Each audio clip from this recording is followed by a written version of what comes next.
દેવ અત્યારે મને બોલાવવાનું કારણ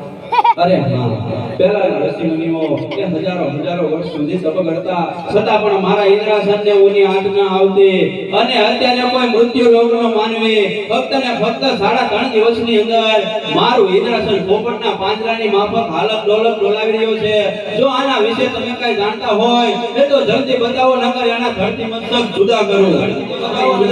શાંત થાઓ આ વિશે હું કશું નથી જાણતો મારથી મોટા ભોળાનાથ છું મને બોલો અરે તો ભોળા દેવ ને બોલાવો